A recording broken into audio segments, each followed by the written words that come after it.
Shalom Bapak Ibu Saudara-saudara yang saya kasih dalam nama Tuhan Yesus. Pagi hari ini kita mau datang lagi kepada Tuhan. Kita mau menaikkan syukur kita kepada Tuhan Yesus Kristus. Dia yang menyertai kita setiap saat, setiap waktu. Dia selalu ada dalam kehidupan kita, mencurahkan kasih yang luar biasa bagi setiap kita yang percaya kepada Dia. Haleluya.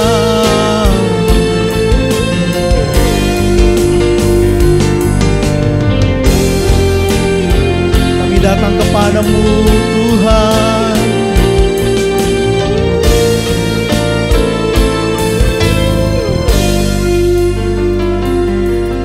Bapakku datang dan berserah, ku nyatakan Kau yang berkuasa dalam gelap.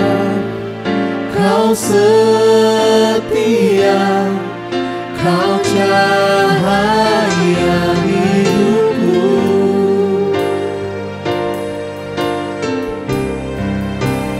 Kau kuatkan aku bertahan, Kau harapan dalam kesesakan.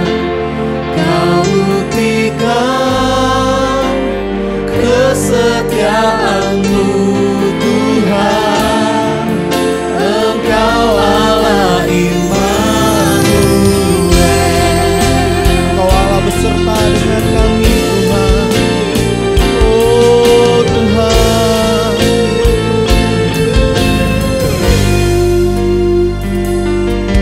Bapakku datang untuk menyembah, ku nyatakan Kau yang bertahan dalam lemah.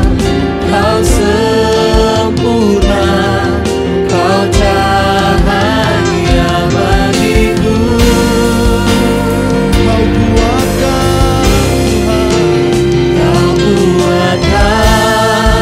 aku bertahan, Kau harapan dalam kesesakan. Kau buktikan kesetiaan-Mu Tuhan, Engkau Allah Immanuel. Kau kuatkan aku bertahan, Kau harapan dalam kesesakan. Kau buktikan kesetiaan-Mu Tuhan, Engkau Allah Immanuel. Sebab Engkau Allah beserta dengan kami Tuhan. Immanuel, Immanuel, Engkau besertaku.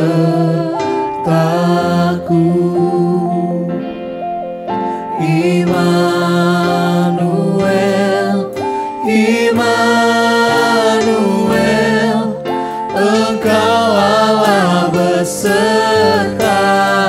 Dengan yakin kami katakan, Immanuel, Immanuel, Engkau besertaku. Oh Immanuel, Immanuel, Immanuel, Engkau Allah besertaku. Dan kami katakan Engkau Tuhan, Engkau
Terpujilah nama-Mu Tuhan. Kau yang ada bersama-sama dengan kami, menyertai kami setiap saat, setiap waktu. Kami rasakan kebaikan Tuhan memenuhi setiap kami. Oleh sebab itu Tuhan, Engkau hadir di tengah-tengah kami saat ini. Dalam pujian penyembahan kami, urapan Tuhan hadir memenuhi, mengurapi setiap kami.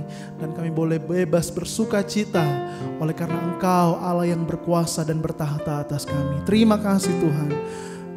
Kami siap memuji dan membesarkan Engkau di dalam nama Tuhan Yesus. Haleluya. Amin. Haleluya. Mari kita sama-sama puji Tuhan, sebab Dia Allah yang bertahta, Dia Raja kita yang besar. Datang dengan ucapan syukur berlimpah kepada Tuhan yang hidup. Dia Raja kita, Dia Allah kita yang besar, yang telah menyelamatkan kita.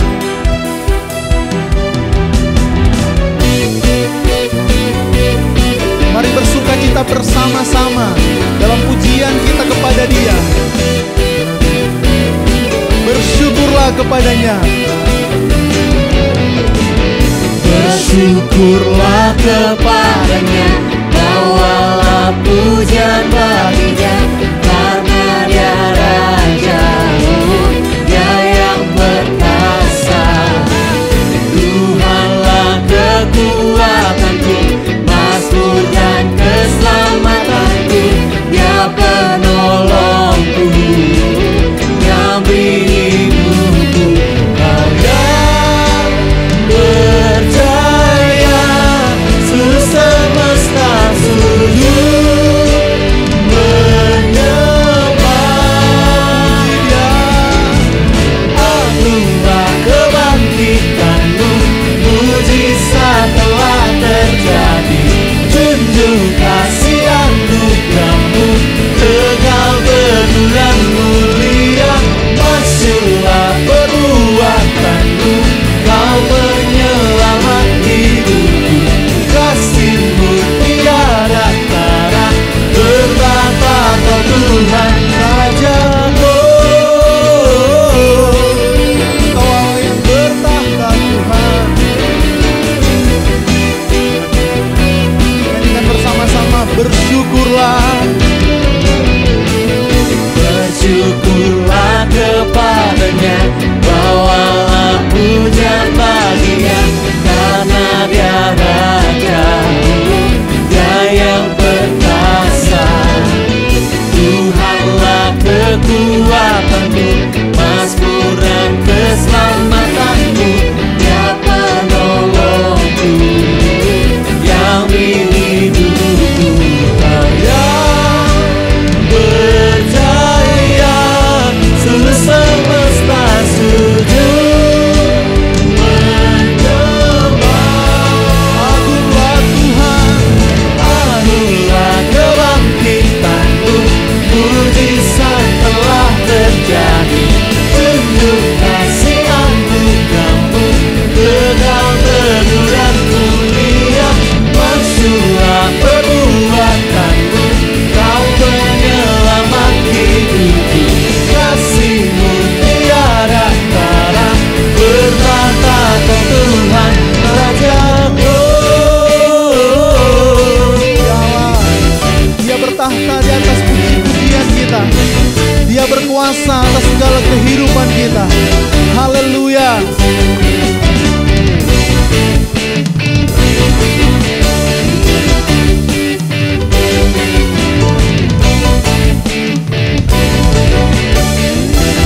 Nyanyikan bersama-sama.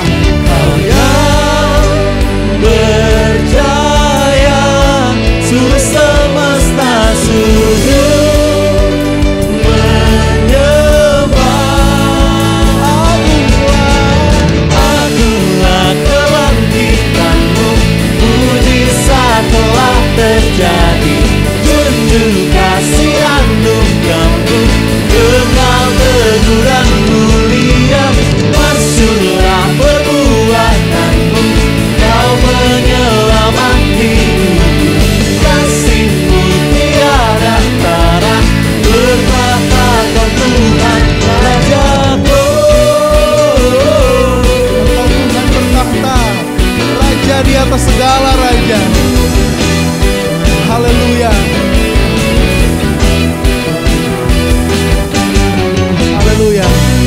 Segala pujian bagi Tuhan Yesus Kristus. Dia Raja kita. Dia tidak tertandingi. Haleluya.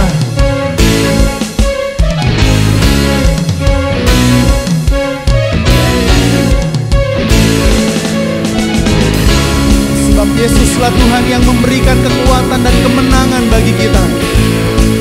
Dia Allah kita yang besar. Dia tidak tertandingi.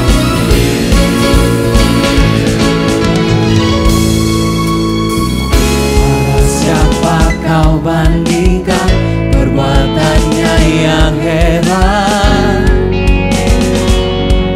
Tak ada. Kerajaannya yang terbesar tak akan tergoyahkan.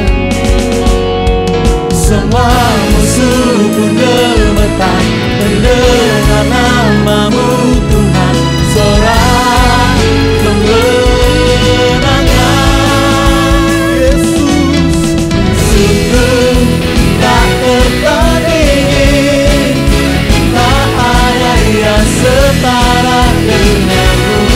Hanya Yesus Tuhanlah yang terhebat, jauh melebihi dari penguasa di dunia.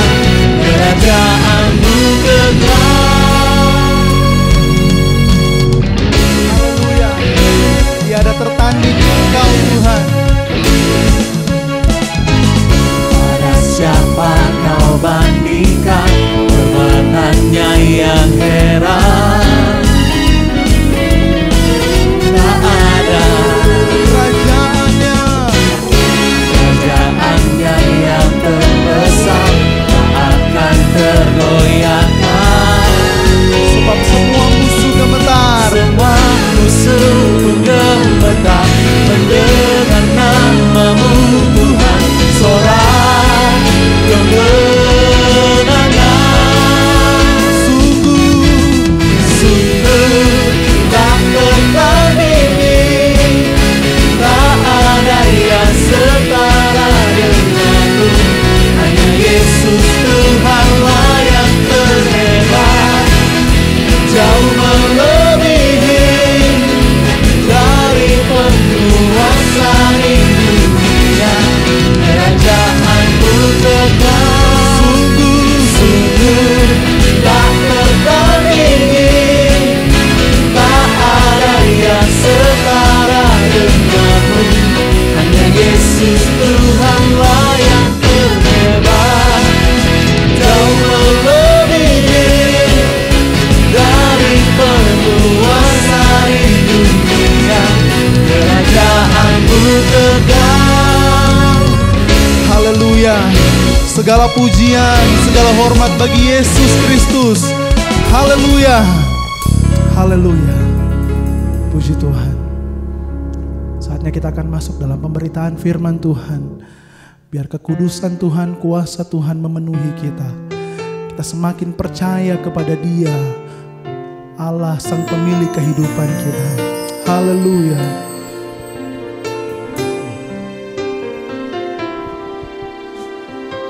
Apapun yang terjadi dalam hidupku ini, tak pernah ku ragukan kasih-Mu Tuhan. Lewat gunung yang tinggi, dalam lembah yang curam, tak pernah ku ragukan janji-Mu Tuhan. Apapun yang terjadi dalam hidupku ini, tak pernah ku ragukan kasih-Mu Tuhan. Lewat gunung yang tinggi, dalam lembah yang curam, tak pernah ku ragukan janji-Mu Tuhan. Kau berfirman dan sembuhkanku, Kau bersabda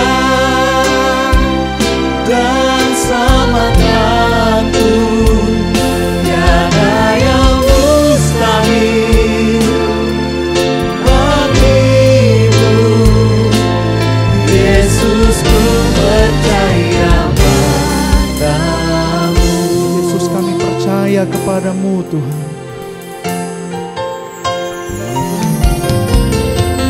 Apapun yang terjadi dalam hidupku ini, tak pernah ku ragukan kasih-Mu Tuhan.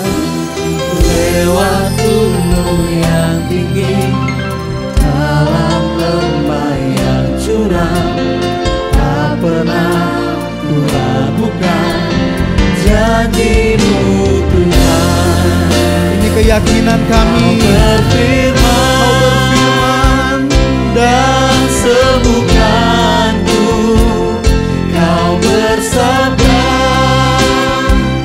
dan selamatkanku. Tiada yang mustahil bagimu, Yesus, ku percaya. Kau berfirman dan sembuhkanku, Kau bersabda dan selamatkanku. Tiada yang mustahil bagimu, Yesus, ku percaya pada. Yesus, ku percaya. Yesus, ku percaya pada. Yesus, ku percaya. Yesus, ku percaya padamu. Haleluya. Haleluya. Haleluya. Terima kasih Tuhan. Kau yang menguatkan setiap kami Tuhan. Engkau Raja di atas segala raja. Engkau tidak tertandingi. Firman-Mu menyembuhkan. Firman-Mu menguatkan. Oleh sebab itu Tuhan, lewat pemberitaan firman Tuhan nanti Tuhan, kami semakin dikuatkan. Kami yang lemah dikuatkan. Kami yang berbeban berat dihiburkan oleh Tuhan.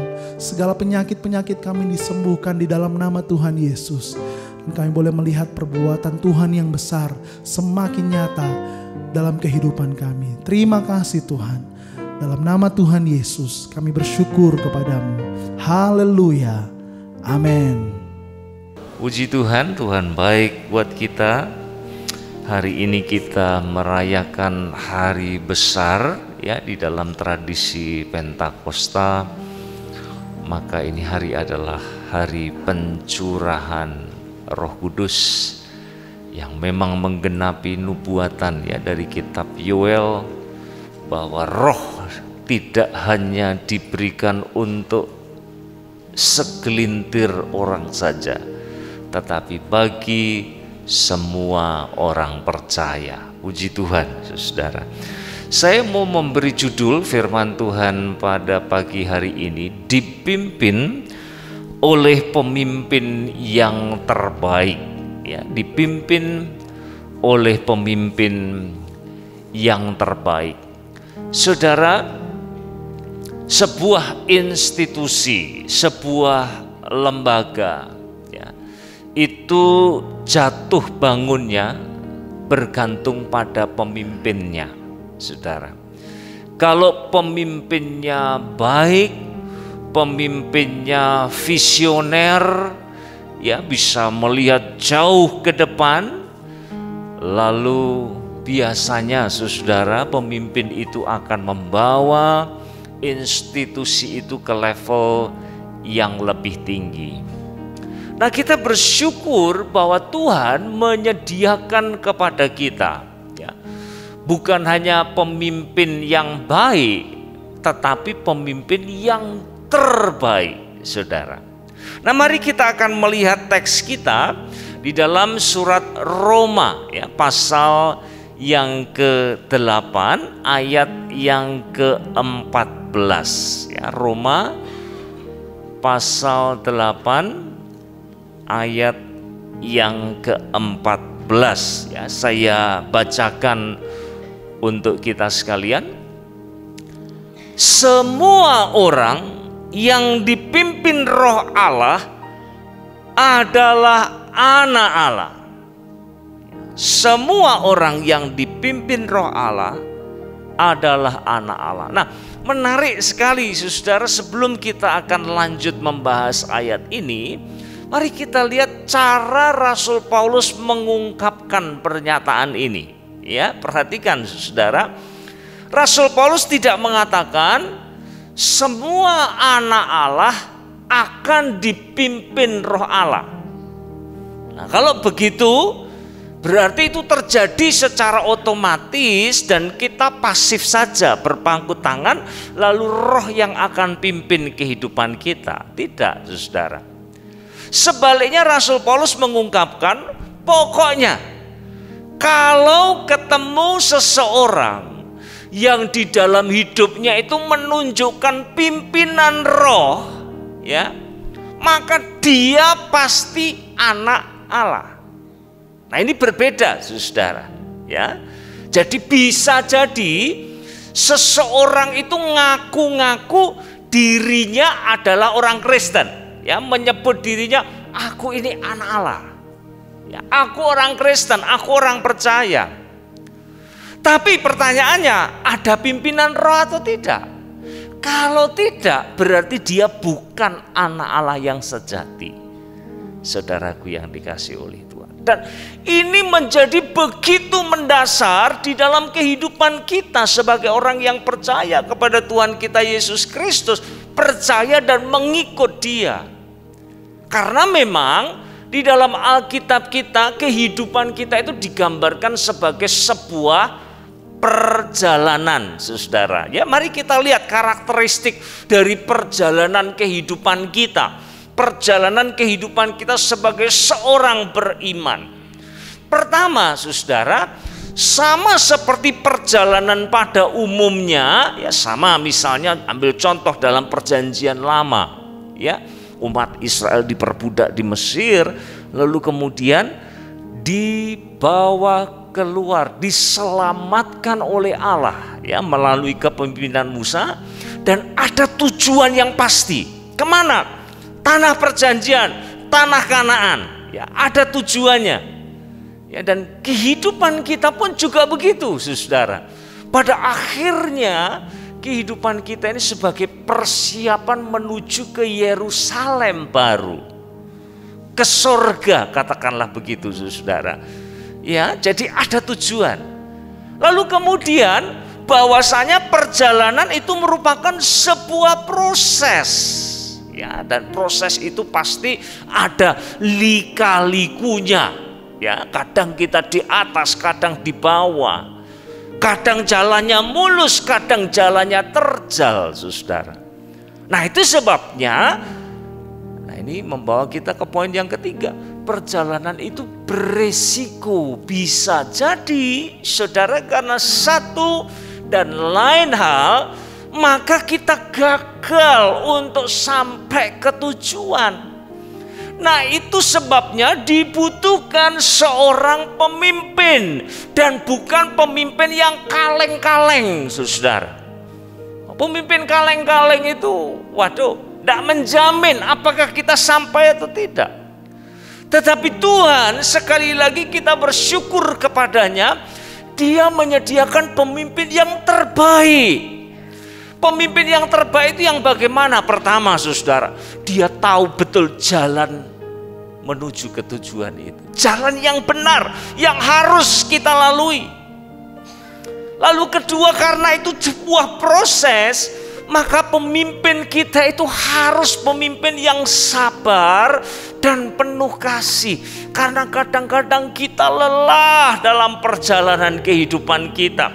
Kita mengalami tekanan, kita tersandung dan jatuh. Maka pemimpin itu harus dengan penuh kasih kemudian memegang tangan kita, mengangkat kita kembali, memulihkan kita kembali, lalu dengan sabar menuntun kita melalui jalan itu sampai kepada tujuan.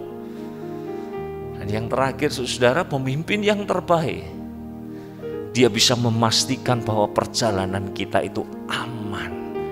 Dialah pelindung, dialah penuntun, sehingga akhirnya kita bisa memenuhi panggilan surgawi di dalam kehidupan kita. Amin, saudara. Dan Tuhan sediakan itu.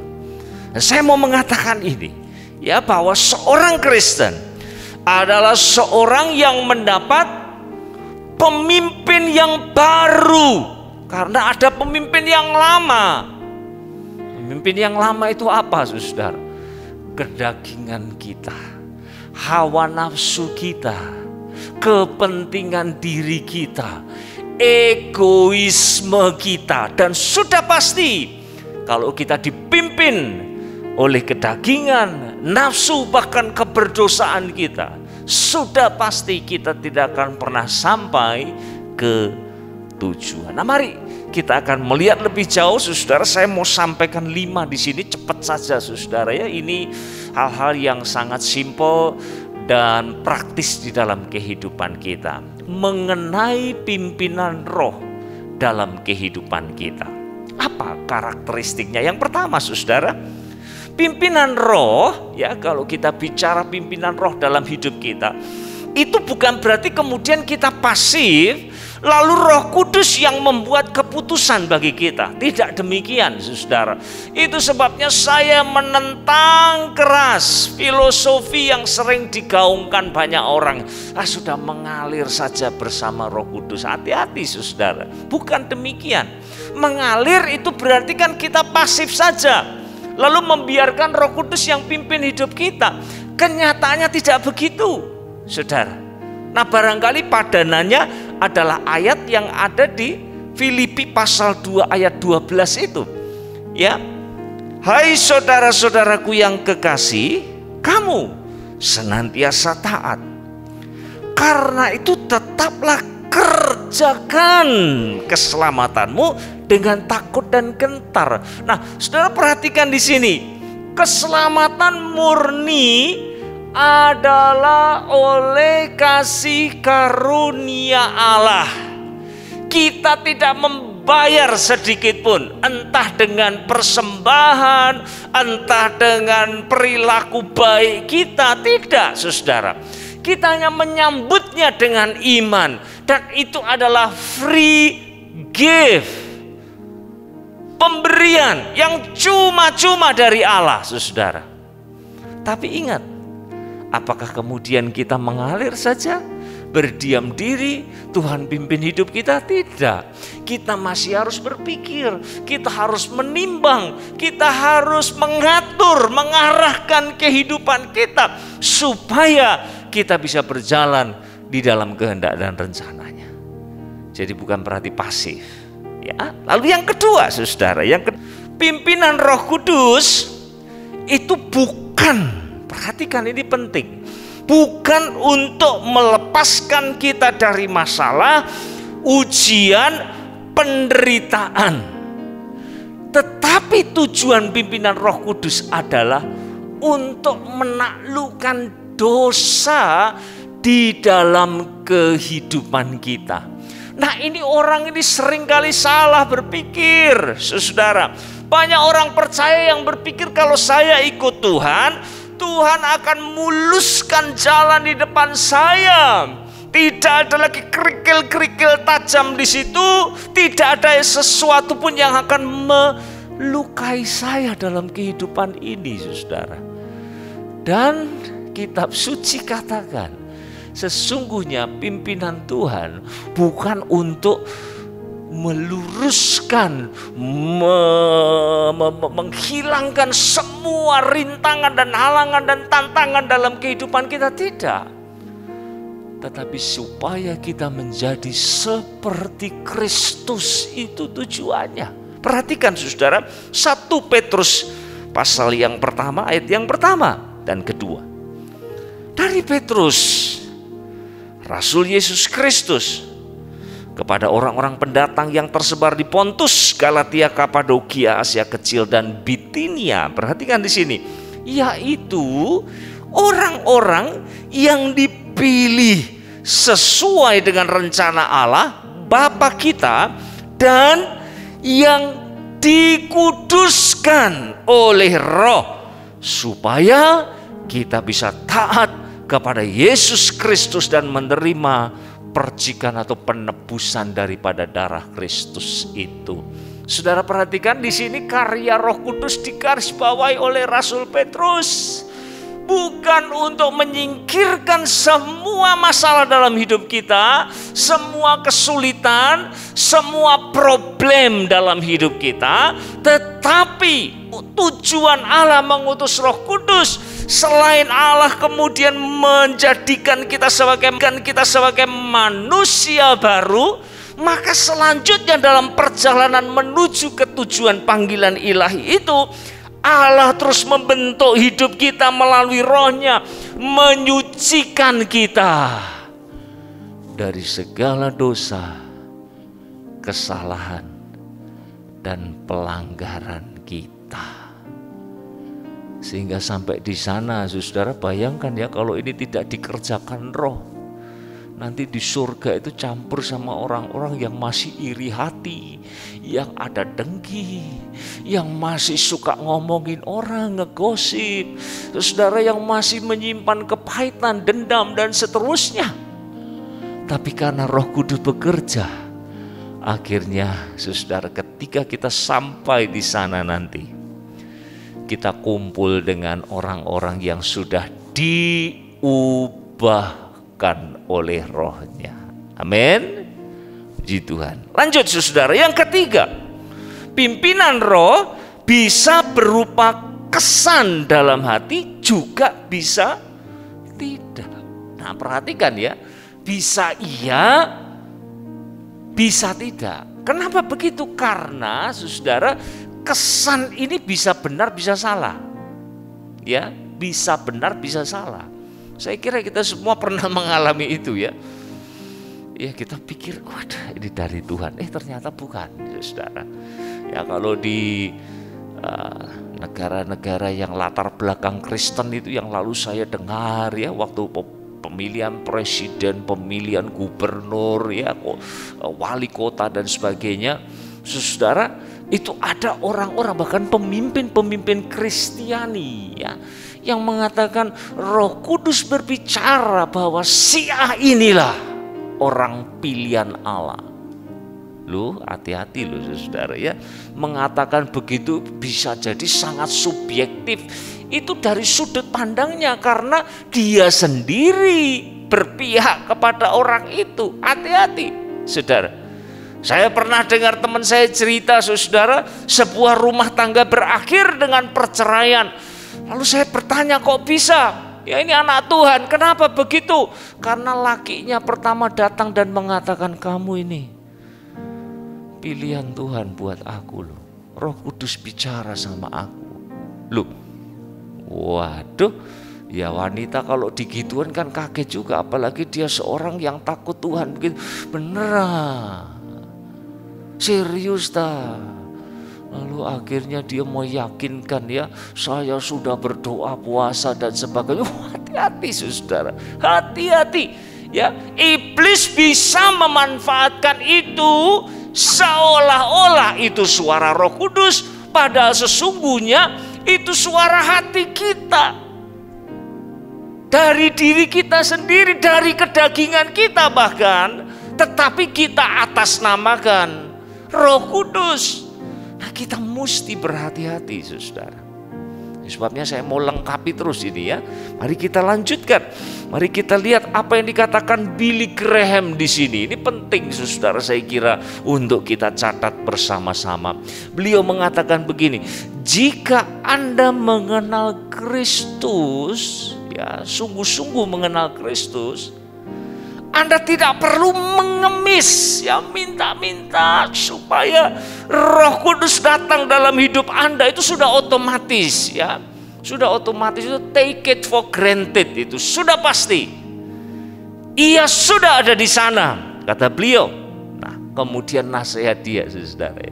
Jangan juga kamu mengaburkan antara Roh Kudus dengan perasaan emosional. Ini penting saudara, khususnya kita orang-orang Pentakosta ini ya, sangat emosional sekali. kehadiran Tuhan tuh, waduh rasanya Tuhan ada di sini. Tadi lo waktu aku datang kok bulu kudukku kok merinding-merinding, ini pasti ada Tuhan. Wah, hati-hati saudara, nang kuburan yo merinding lo. Ayo saudara, ya, jadi jangan kemudian kita serta-merta menghubung-hubungkan itu semua itu pekerjaan Roh Kudus. Jangan dengan pengalaman-pengalaman khusus tertentu dalam hidup kita. Belum tentu, sekali lagi saudara, belum tentu. Oke, kalau begitu kita lanjutkan ya supaya kita bisa memastikan. Mari pasal poin yang keempat, bahwa pimpinan Roh merupakan pengalaman semua orang. Saya garis bawah ini semua. Ya, bukan hanya kaum elit, kaum rohaniawan, pemimpin gereja, hamba-hamba Tuhan saja. Tidak. Ya, dan ini bukan hanya untuk urusan-urusan yang besar saja. Ya, misalnya waktu kita mau putuskan dengan siapa saya mau menikah, karir apa yang saya mau jalani, rumah tangga yang seperti apa yang saya mau bangun. Lalu ketika kita menghadapi tekanan yang begitu dahsyat ketika seseorang yang kita kasihi meninggal dunia, apa yang saya harus lakukan?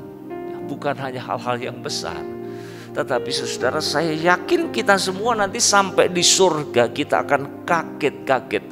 Ternyata pimpinan Roh itu sangat luar biasa, bahkan sampai ke level yang mikro, yang kecil-kecil itu loh. Tuhan bekerja melalui Rohnya dalam kehidupan kita, mengarahkan setiap keputusan kita seperti anak tangga yang kita terus tapaki dari waktu ke waktu, dan Roh Kudus akan selalu mengarahkan kita kepada panggilan Allah di dalam kehidupan kita. Nah, itu sebabnya saudara jangan pernah ragu, ya, jangan pernah ragu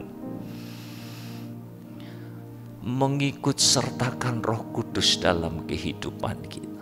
Saya kira Francis Chan, ya, kapan lalu saya dengar khotbah beliau, dia menyampaikan sebuah khotbah itu dengan judul The Forgotten God. Saya pikir ini apa dalamnya?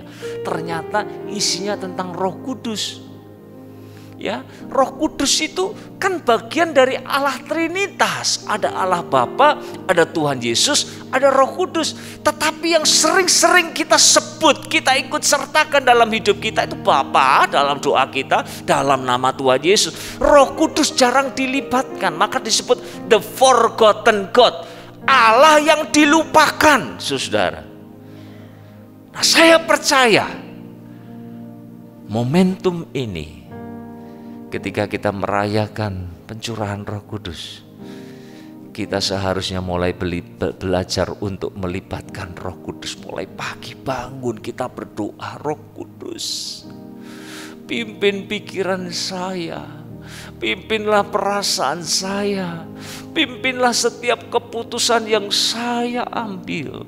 Dan jangan segan-segan berdoa kepada Roh Kudus. Minta ketika kita harus mengambil sebuah keputusan, tanya kepada beliau, libatkan dia, karena dia tahu jalan yang benar untuk kita bisa memenuhi panggilan surgawi itu. Amin, saudara. Amin. Puji Tuhan. Yang terakhir, saudara, pimpinan Roh selalu bertepatan dengan pengajaran Alkitab. Nah, ini penting saya tambahkan di sini, ya, menutup poin-poin ini, saudara, karena pimpinan Roh Kudus tidak selalu sama dengan kesan di dalam hati kita yang muncul, ya, secara spontan.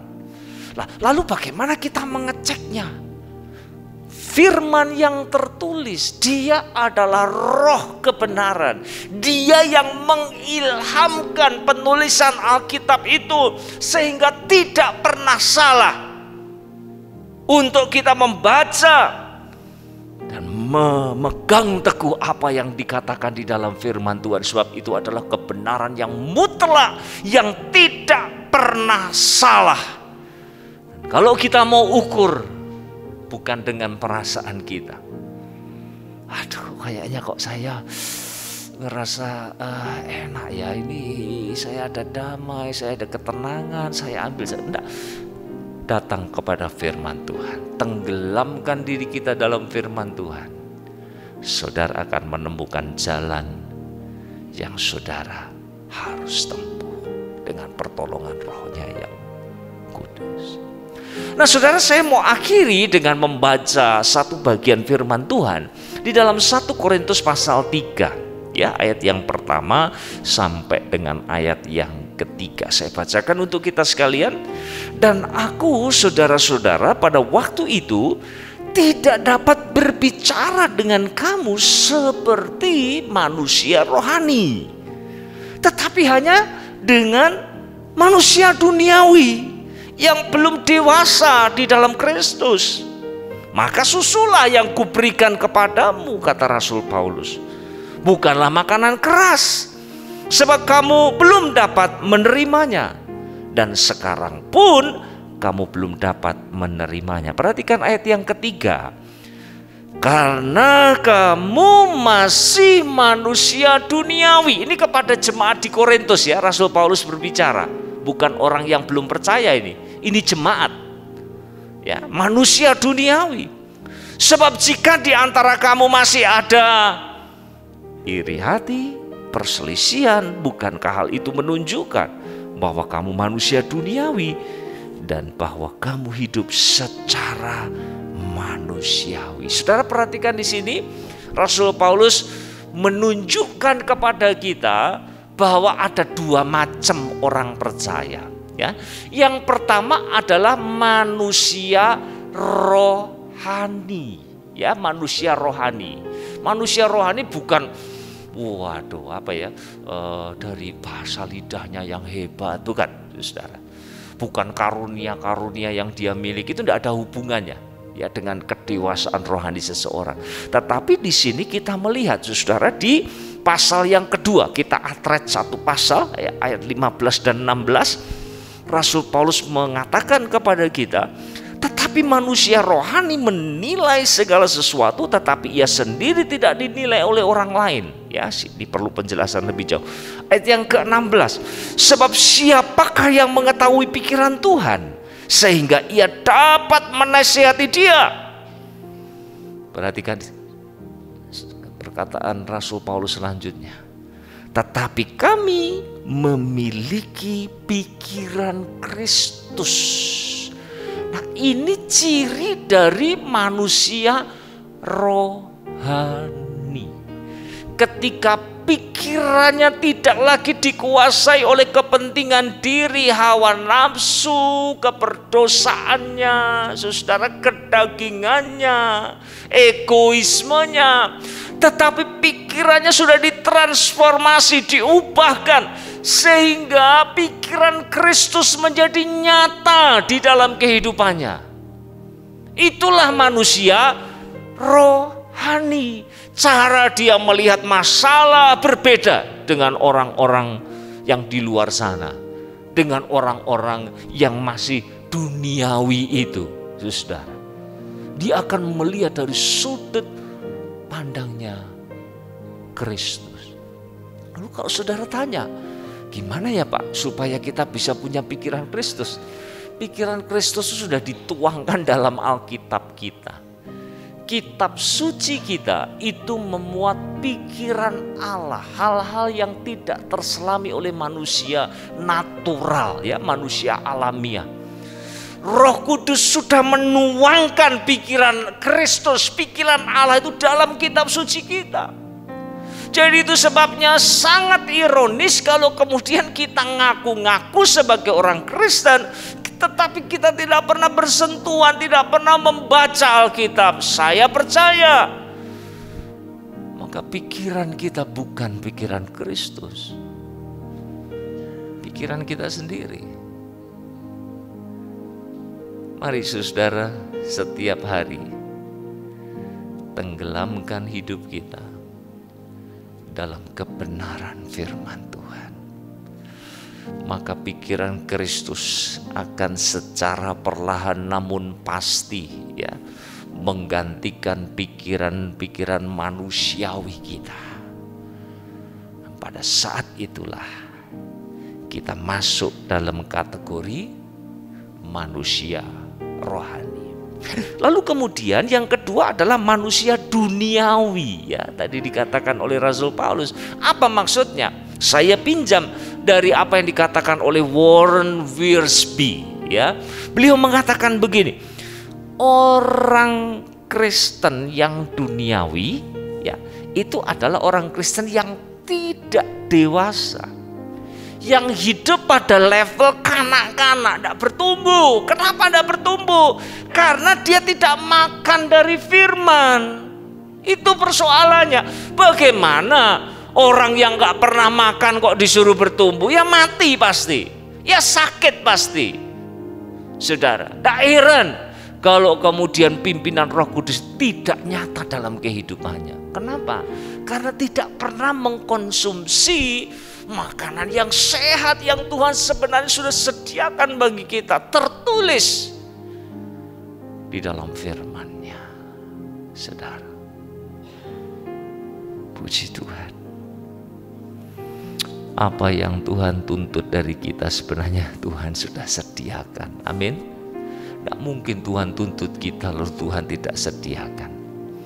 Terakhir, mari sama-sama kita melihat, ya, sebuah kutipan dari A.W. Tozer, ya, menutup apa yang saya sampaikan pada pagi hari ini. Beliau katakan, inilah saatnya, bukan nanti, ya, ini saatnya bagi kita untuk mengandalkan pimpinan Roh Kudus.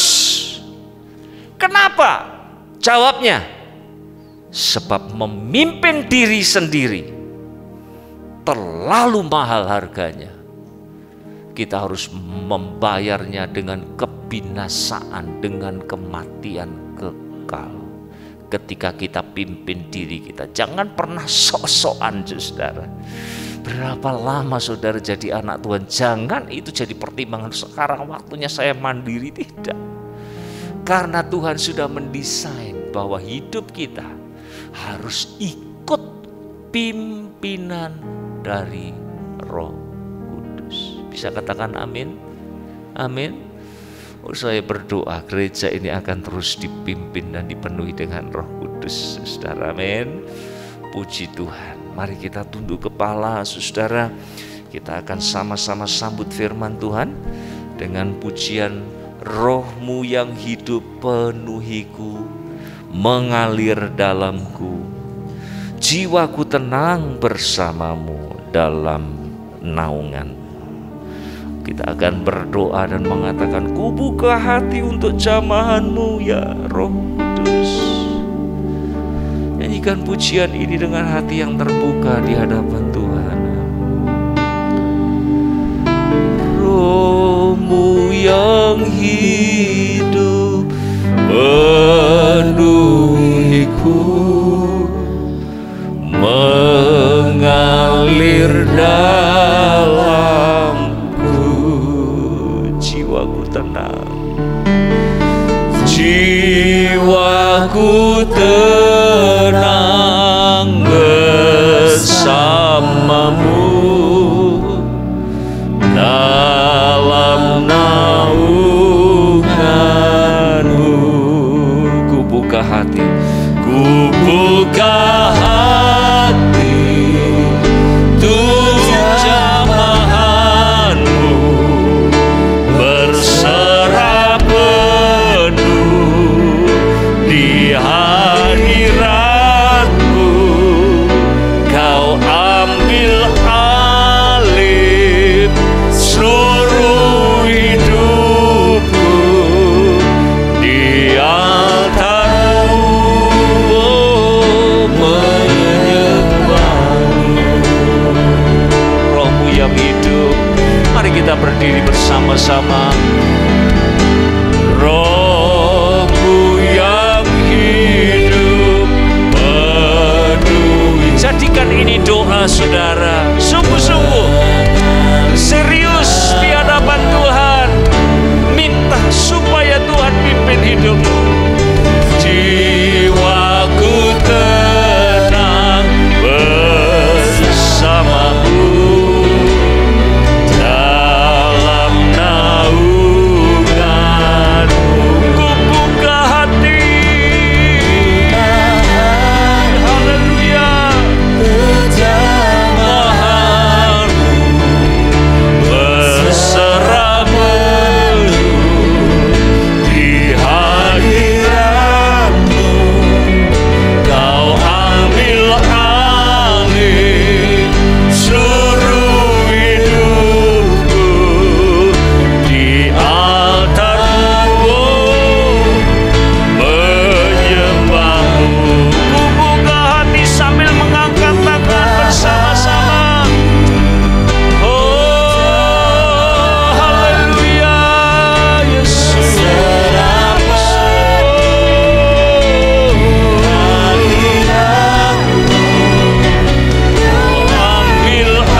haleluya, haleluya, haleluya, haleluya, haleluya, haleluya, haleluya.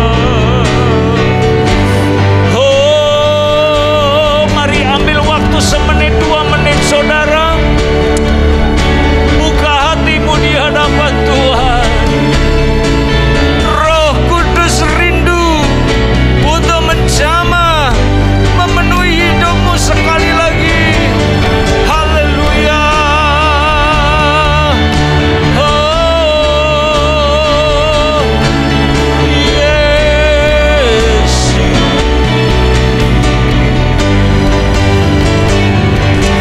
Haleluya.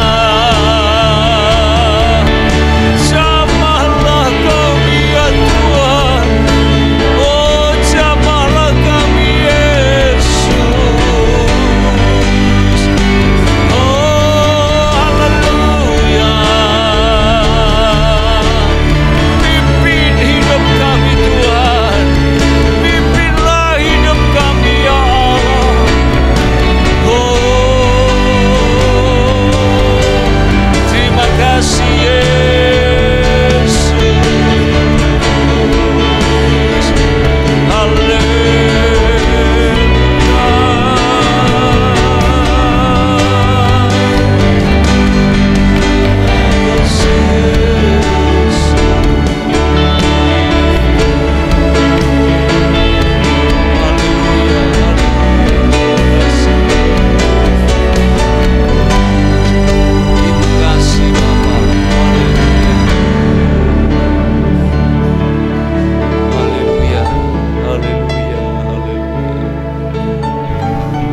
Bapa di surga, kami bersyukur sebab rahasia firman-Mu disingkapkan bagi kami pagi hari ini. Kami disadarkan ya Tuhan, kenapa di waktu-waktu yang lalu kami sering jatuh dan tersandung dan gagal. Rupanya karena kami berusaha memimpin hidup kami sendiri. Tapi mulai saat ini dan seterusnya ya Bapa, kiranya pimpinan Roh Kudus begitu nyata bagi setiap kami ya Tuhan. Sungguh kami adalah anak Allah. Terima kasih Tuhan, terima kasih. Kami rendahkan diri kami, supaya bukan kami lagi yang in charge dari kehidupan kami ini, tetapi Tuhan yang ambil alih sepenuhnya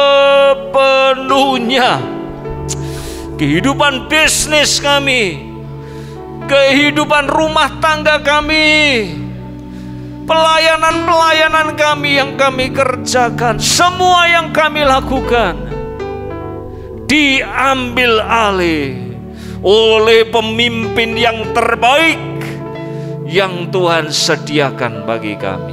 Terima kasih Bapa Surgawi, meteraikan firman-Mu dalam setiap hati kami.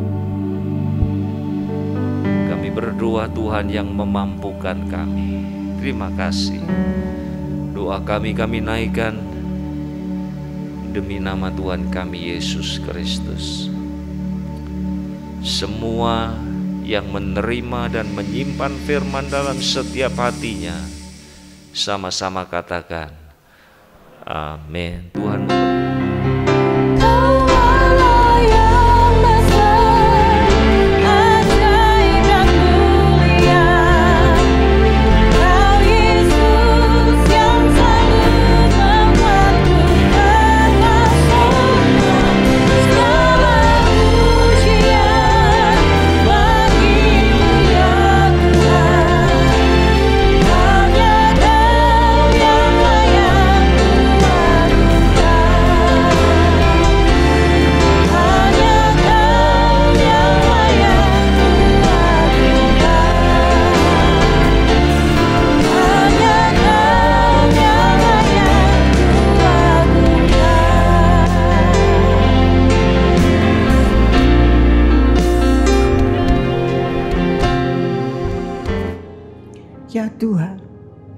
hadirat-Mu tetap menyertai mereka untuk memberkati setiap rumah tangga mereka, seluruh anggota keluarga mereka.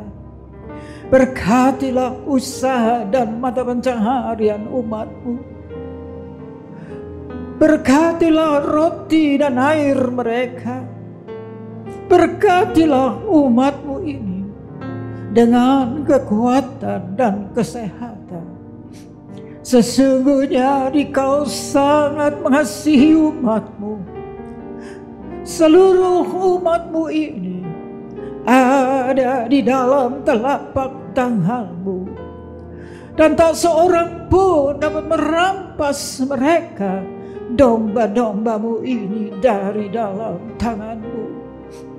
Hamba-Mu berdoa, bawalah seluruh sidang jemaat-Mu ini semakin hari semakin dekat kepadamu, semakin mengasihi Engkau ya Tuhan, sehingga mereka boleh tiba di puncak bukit kesucian-Mu dan memandang wajah-Mu yang indah. Kini sidang jemaat yang dikasihi Tuhan, Allah yang kekal adalah naungan-Mu, dan lengannya yang abadi menopang Engkau. Tuhan memberkati Engkau dan melindungi Engkau. Tuhan menyinari Engkau dengan wajah-Nya, serta memberikan Engkau kasih karunia. Tuhan menghadapkan wajah-Nya kepadamu dan memberikan Engkau damai sejahtera di dalam berkat nama Tuhan Yesus Kristus.